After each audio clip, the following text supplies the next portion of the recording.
Good afternoon and welcome back to Minding Your Business radio show, a Lancaster Chamber of Commerce benefit. Today, my second guests here is Desiree and Jessica. They are both with the Tarzana treatment centers here in the Antelope Valley. Welcome, Desiree. Welcome, Jessica. Ladies, Hi, tell me you. a little bit about what does Tarzana treatment centers do? So Tarzana treatment centers were primarily known for treatment for youth and adult when it comes to alcohol abuse or drug abuse, but that's not all that we do. We also provide mental health services, primary care services, medication assisted treatment services, and we do prevention work as well. Nice. So I know we have a lot of events going on, we have a lot of things going on, but before we hit the events and that part, who's coming into Tarzana Treatment Center? What kind of people are coming in there? April, or Jessica? I'm sorry. What kind of people are coming in there? Who's your target audience? I mean, I know people that have obviously drug problems or alcohol problems, but what are you seeing here in the Antelope Valley? So we actually had a recent visit by Katie Hill, and one of the talking points that one of the counselors had brought up was sex trafficking. So she actually said that we have seen clients who had that experience. Not only that, mental illness, we have homeless outreach as well. So that's another aspect to, someone who says that, okay, I need help. We have youth as well coming into our facilities. And it could be, people from all walks of life. You can, be a CEO, or you can just be someone just off the streets. So addiction does not discriminate. So that's kind of it's open to everybody. Do you see more alcohol-related problems, or do you see more drug-related problems? And then on the drug end, are we looking at the opioid epidemic? I mean, you hear that on the news all the time, and it's always in our face. But is that what you guys are seeing? So we're actually seeing more issues in the Antelope Valley with drugs such as methamphetamine and prescription drugs, including opioids. But we do have people coming in, especially youth, for marijuana. That's one of the most common drugs that they're coming in for youth. And then the prescription drugs. I mean, we talk about, like opioids and that into the prescription part of it. Where are they getting them?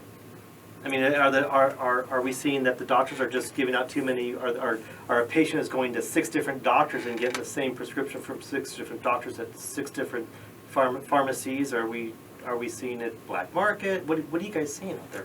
Yeah, so we're seeing actually kind of a mixture of everything, but we're finding, at least when it comes to youth or teens, that most of those that misuse prescription drugs are actually getting them from their friends or family. So whether that's them, the friends or family, providing it to them because maybe they're complaining about my back hurts, or I sprained my ankle in sports, some kind of practice. They might give them something to help with that, or they're even often getting them from the medicine cabinets without those friends or family even knowing. So I'll jump in real quick. So and that's a big problem. I mean, I understand it's a big problem. And I know. I know, like myself, I had some dental work, and the dentist gives me a big old jar of Vicodin. I took one. So what do I do with the extra Vicodin? I'm told, don't put it in the trash can, don't put it don't put it down the toilet. That's not what we do with it. What are we doing, and how? What's your response? We are going to be holding a take back event. That's one reason why, because all these individuals who've received those, 1 week or even 1 month or 60-day prescriptions, they are, all tossing them in the toilet or in the trash can. So that's one reason why we're holding those events, is either take back day or drop off locations. There's also other ways that you can dispose of it. There are many mail-ins that you can do too, and then there's Terra disposable bags. So you actually put the medication in there, and then it diffuses the medication, and that's one way to deter others from accessing it, such as youth and such as anyone else in your family who is prone to addiction for opioids or access to opioids. So that's one way that you can do that through through these Terra bags. So either mail order, drop-off locations, or take backs.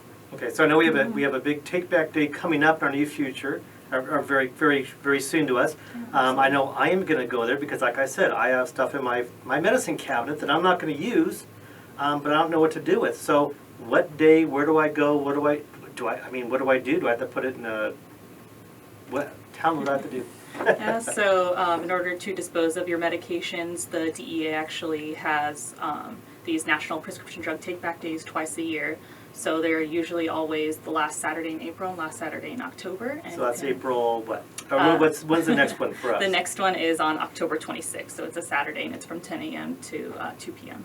And so this one will actually be at the Kaiser Permanente, which is the Antelope Valley Medical Office, the Butterfly Building. Okay, also known as off that. of Avenue Avenue L, L just and 10th. east of 10th Street West. Yes, Correct. absolutely. Okay. So So- people will be able to come by, actually just drive by in their cars and drop it off through a drive-through drop-off without any questions asked. And they can have it in a bag, they could have it in the bottle that it already came in. All they have to do is just drop it off in the box that one of the officers is going to be holding, and they can drive right off with it. So if I have my prescription medication in the bottle it came with, I can go ahead and drop it off, and I don't have to worry about having someone see my prescription or my name or that kind of stuff, right? That's It's correct. all secure yeah. and that It's- stuff, and then Once the box actually gets filled, we'll be collecting several boxes.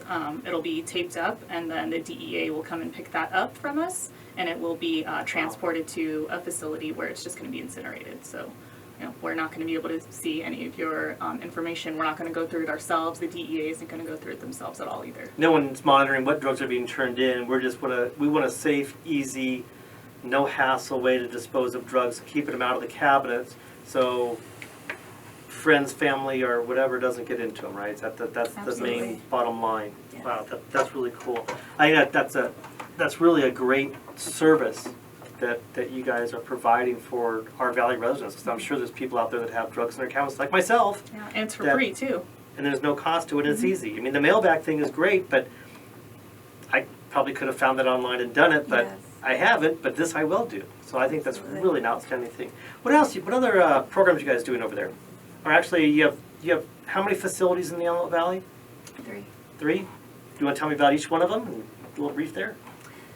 So what we do, we actually work in prevention, which is educating the youth on drugs and alcohol. Then we also go to Boys and Girls Club and provide classes on methamphetamines, marijuana, opioids, and we are also going to plan an event for youth. And we do all kinds of outreach, get really in touch with the community through events. So that's one thing our department does. And another thing that we do at our site is we offer residential treatment. So individuals who need housing but also have an addiction, they can go to us over there. And that's for adult and youth too. Yes, both adult and youth. Youth being under 18, Yes, 12 to 17 for youth. 12 to 17. Wow, that's a great program. Yeah, absolutely, because we know addiction actually can start at any age pretty much. Right. Yeah, so definitely need it in the youth so it doesn't get out of control later on. Well, or worse. I mean, we don't want a kid to overdose on drugs and die. I mean, if we can catch them early enough and help them through that stage and get them back on the right road, that's what we're all about, right? Absolutely. That's yeah. really cool. What other events do you have coming up? We talked about the Take Back Day. What else do you have? So we have another event. It's in partnership actually with the DEA and Partnership for Drug-Free Kids. It's called DEA 360 Train the Trainer. So that will be on October 16th and 17th. So the one on October 16th will be at the Larry Chimbole Center. There's going to be 2 trainings, 2 p.m. and 6 p.m. And then another one at the Antelope Valley Hospital Community Resource Center on October 17th from 10 a.m. and at 2 p.m. So that one will actually, it's open up to the community, completely free training that just talks about the opioid crisis, what community members can do to try to help out with the opioid crisis, try to prevent that.